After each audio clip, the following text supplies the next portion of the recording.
Hello and welcome to Square Raindrop for 2024. I'm Jo Wheeler. And I'm Steff Golter. Happy New Year, Jo. Happy New Year, and have we been conspicuous by our absence or what? Yes, the last you heard from us, we said we'd do a countdown every day until Christmas. And that was the last you heard from us. Yeah, well, you now know what the weather's like over Christmas, so what's the problem? You didn't have a great Christmas, did you, Steff? No, I'm in that camp where Christmas is now over. Let's forget all about it and let's move on. Yippee, we're in a new year. But essentially what happened was I got COVID just before, around about 10th to 15th of December, I got COVID. Then my little boy got sick and I thought, oh, bless him, he must have it too. So lots of sympathy, not worried about his poisonous illness fumes that he's breathing on me. Turned out he didn't have COVID, he had something else. So the combination of COVID and whatever he had got me good and proper. And I was in bed for 5 days before Christmas. So missed Christmas Day entirely because I was sleeping. I had to get out of my sick bed, off my sick bed, because on Christmas Day, my dad managed to fall over badly, cut his head and his fingers, and end up in A&E. So I had to drag myself off my deathbed to go down to A&E, not even the closest one. They took him to one further away, and spend Christmas night with him there, and then nurse him for a few days, and then take him back home. So yes, after all of that, I was thoroughly exhausted. Obviously, my dad is now fine, so that is good. But we're now in 2024, and I'm sure my fortunes will change. How was your Christmas, Jo? Mine was a lot quieter than yours, that much I can tell you, yes. As you know, I've got 5 children. One was in York looking after a new baby. 3 were together in Cheshire, and I had my middle daughter Millie here with me. So we had a very quiet one, but she did insist. I thought I was going to get away without Christmas dinner, but no. She wanted the proper turkey. And the last one I could find, the last one in Lincolnshire, it was a huge beastie bird, right? So we had to, I brined that the day before, picked it up at crack of dawn, and then, put it in the oven. Didn't check the recipe. So when I opened the oven a couple of hours later, it was still shivering. Because somebody put the heating on.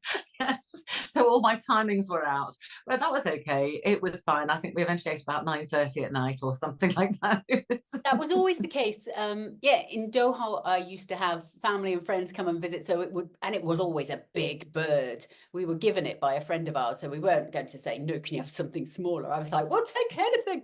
And it took a lot of people to squash that thing in the oven, and we'd always say to everybody, we'll have lunch, around 1 or 2 o'clock, maybe 3. Anyway, it would be 7.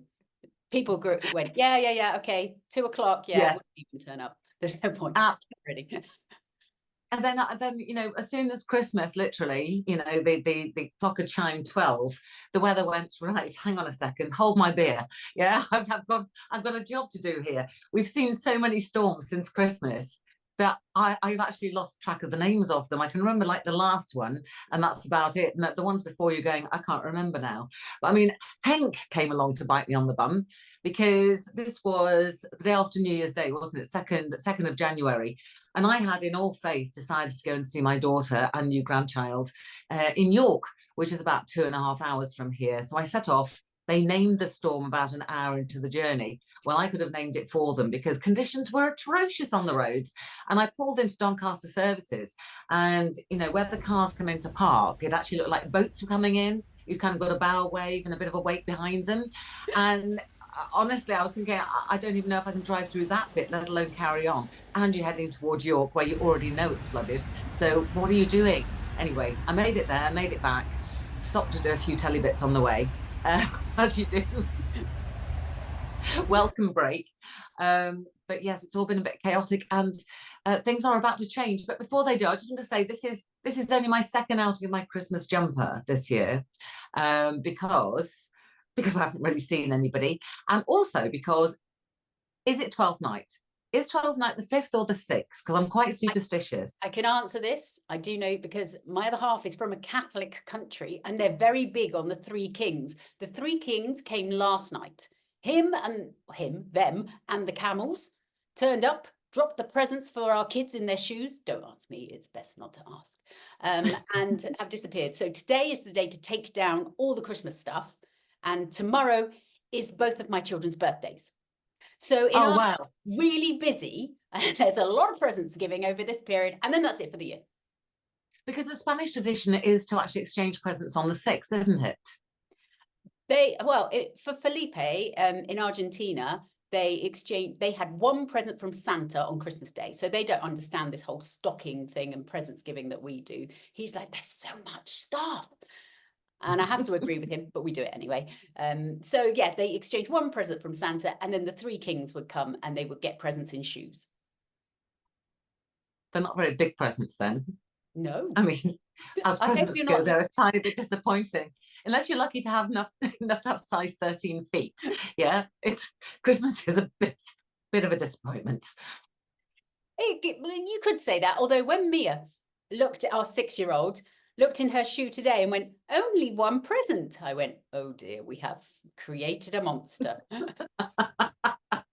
And then you've got to do it all again tomorrow. What a nightmare. Oh, yes. So, yeah, their birthday's tomorrow and they've got some friends coming round, but nothing crazy. I can't cope with anything too close to Christmas. And then that's it. But we have their birthday in July. We celebrate as a party in July, because otherwise they literally have nothing for the whole year. So I'm like, okay, let's have a gathering of their friends to do whatever it is that they want to do. Ice skating, no thanks, don't want any fingers chopped off, or whatever else they might want to do. And then, yes, at least they have something to do halfway through the year. July birthdays, of course, being the absolute best.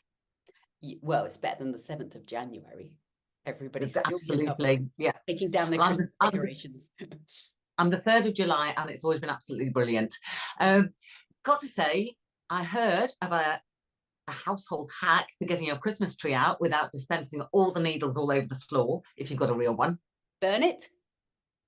Not in the house. I think that's going to go down really badly. Next to the pianos, yeah, that's not going to work. No, sorry. No, apparently what you need, right, is an old duvet cover. Right, now, if I had an old duvet cover, it wouldn't be in my cupboard. But anyway, let's assume duvet cover then. And apparently what you do is you kind of pounce on it like a burglar and cover it all up and tie it up at the bottom. And that way you can get it out without it leaving pine needles on the floor that you'll still be hoovering up in the middle of July. Well, that is ingenious if I had an old duvet cover. No, I haven't got one either. Maybe I'll go around, ask the neighbours if they've got one, and then drag it out. I think I just normally drag it out and then just start hoovering. Years ago, I was coming back from London and I called ahead to my children to say, please, can you take the Christmas tree out? Because I'm actually quite superstitious. I don't care that you're not. I am. And I've got bifold doors. So they opened the back door, discovered they couldn't get the Christmas tree through it. So thought, we'll open the bifolds, which they did. Well, the bifolds then collapsed. And there's like 7 of them. And when I got back, these 7 heavy doors were kind of at a 45-degree angle, yeah, with a howling wind and the rain coming in, and they're trying to stop the dog getting out. Yeah, it was absolutely horrendous. And we had to take every single bit apart. And I'm with my eldest son, who's going, we can't do this. And I'm going, tell me what option we have. This window is going back in. Yeah, however we do it, it's going back in. And we did. We got it there. Well, do you know, that wouldn't happen this year, all the wind and the rain coming in, would it?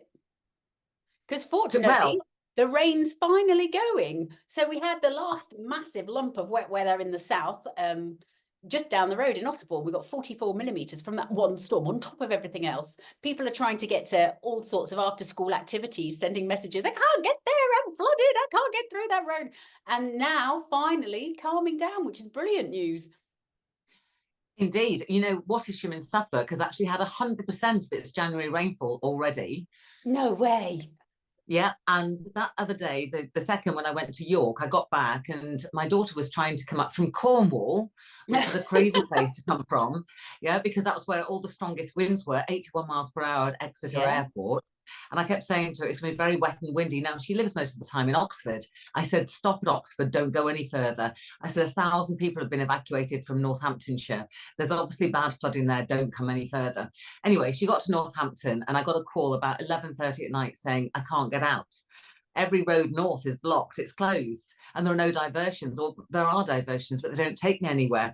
So I had to spend an hour and a half on the phone to her, trying to take her south to take her on a road that wasn't flooded. It was horrendous, absolutely horrendous. And but like you say, did you say, your mother is always right? I told you to stop in Oxford. You should have said, I have no sympathy. You didn't do what I told you. Never going to happen though, is it? I mean, you just don't. You just don't. But you're absolutely right. And do you know something? Looking out of the window, which I haven't done much of this morning, it's all looking a bit misty murky out there, to be honest. Oh, here it's glorious. We've actually got blue skies. It's the first time I've seen them for about 3 years, it feels like. Well, do you know something? We had that glorious June, didn't we? Things went downhill in July. August, it seemed to have a storm every weekend. Then it was into autumn where we could kind of say, well, okay, the weather's appropriate. We'll stick with this. Then we never saw any winter really before December. And now suddenly we've got this high pressure, which looks as though it's going to stay, well, it's going to hang around like a bad smell till the end of the month. Yeah, I've always said high pressures are like big flabby things that don't like to move anywhere in a great hurry. And the low That's pressures me are after the... Christmas. Yeah, that's me after all Christmas. of us after Christmas. And then the lows are little whippy things, like they're children essentially, whipping around, and they push the big flabby things out of the way eventually when they get bored of them sitting there too long. So yeah, the little ones have disappeared. We've now got this high pressure, and it all depends on exactly where the high pressure is, because a little bit further west or a little bit further north or south or whatever really changes the weather, because it will change the wind direction and the aim of those showers that may bring some wintry weather. Ooh, wait for it. Ooh, we're shying away from the S word, shying away from that S word. So yeah, we've got the potential, I think, for some wintry showers in the southeast tonight. Honestly, this is more exciting than Santa. But probably only over the North Downs, over the high ground, and there's not much of that on the eastern side of the country. And then, you know, what happens after that, as you say, is entirely down to the position of the high. This is a similar setup to what we had in 2018 with the Beast from the East, where we dragged in all this cold air from Russia. Now we're dragging it in from Scandinavia, where they've seen record lows of around minus 43.3.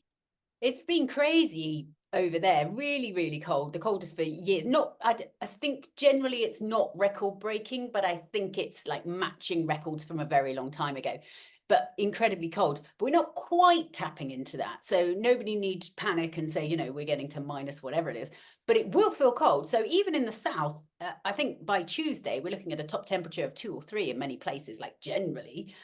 Some places probably not even that high, but we've got a quite keen wind from the east. And so feels like temperature is going to be well below freezing, like -3, -4. It is going to feel cold, especially as it's been so mild up till now.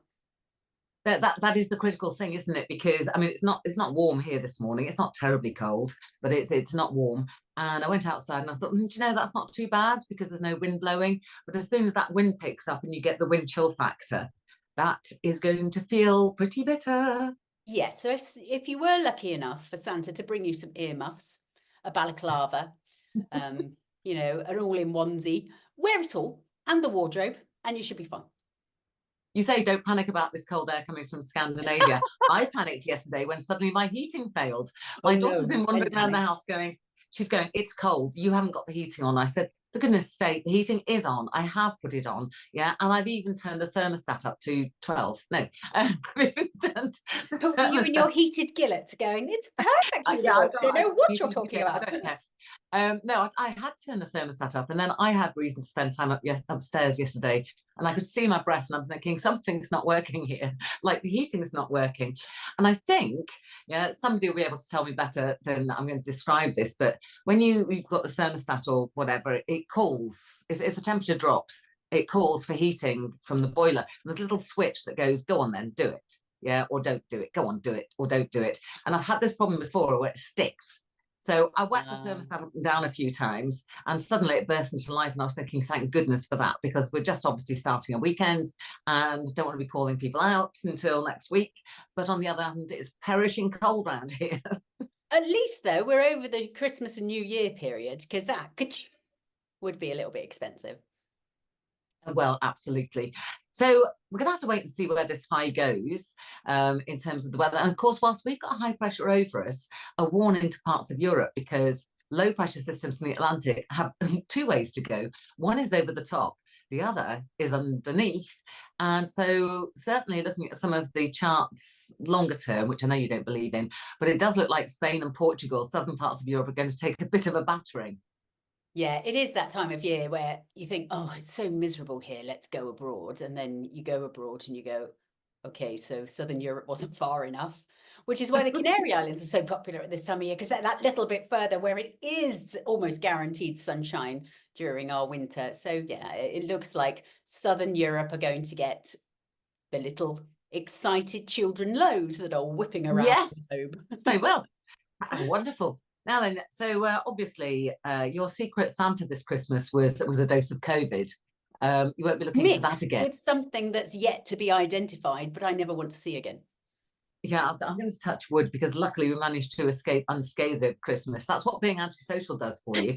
And have you made any New Year resolutions? Yes, it will be to get the flu jab next year. Mine is to start being more organized. I still have a pile of Christmas cards that were never sent. Oh, Never bless sent. you. See, I was really, really good this year. For the first year, I was ahead with my presents. I was ahead with the cards, and I was like, get in there, Steff, you're good to go. And then I just couldn't move. So thank goodness I was ahead. Otherwise, I'd just keep them for next year. Kids would have had no presents, and all my friends would have forgotten I existed. Luckily, my children are old enough that they just send me a list with links on it. I don't even need to see what it is. I just go, yep, go for that. But of course, because, well, things changed coming up to Christmas. Again, my daughter and her boyfriend both had COVID, so I couldn't visit. And I certainly couldn't visit there and then go and see my eldest daughter with the baby. No. So, you know, all the stuff that I had ordered here, there needed to be somewhere else. So whatever early planning I did do, all went to the dogs anyway. So I'm just going to give it, and I'm going to deliver everything by the end of October next year. Because of course, from the beginning of December, because I play with the silver band, we were out caroling until literally we couldn't gasp another note of Silent Night. It was just too much. And then Christmas happens, and then, like I say, the weather happened. And so it's just been full on, absolutely full on. But now we're in 2024. We're on day whatever it is, and the weather's calming down. So there's brighter news on the horizon, Joe. Cling on to that. Put your feet. Yeah, but with the UK HSA have already issued a cold weather alert. You know, I can't believe that we're not going to be called upon to talk about the cold. And what starts off as cold, yeah, well, there are signals that it then becomes very cold. And I love this in Met Speak, because when you go cold or very cold, they do the same thing with warm as well, but it's kind of, this bit's okay, that's just cold. But when it gets to that, that's very cold, and you need to take note of that. My favorite phrase at the moment is, I was talking to you about this earlier. So when it's mentioned about showers, and they could be snow showers, but it's usually phrased as there is a non-zero chance of snow showers. It's non-zero. What? So there isn't. Okay, I've got that. That's almost like a double negative. Right, so tonight, a non-zero chance of showers in the southeast. Exactly. Turning wintry over the higher ground. I've got it. I've got it. You learn fast, Joe. I know. Fantastic. Well, do you know something? I think we'll be watching that high for the next week or so. Are you still in recovery mode, or are you fully up to speed again? Getting there. Yesterday was the first day I felt okay for about a month, so I think we're back. But I'm not going to say that too loudly in case anyone hears around me, and then like germs, and then they'll come and get me. So we'll have to stop that. I might just give you a call after tomorrow's double birthday party. Yeah, I'll be crying, sobbing into my squash. More than likely. But until next time, and obviously if anybody wants a personal forecast, yes, or wants any questions answering about the weather, you can contact us on Twitter or X. We're at Squat Raindrop, because Square Raindrop didn't fit. Or you can email us at weather@squareraindrop.com.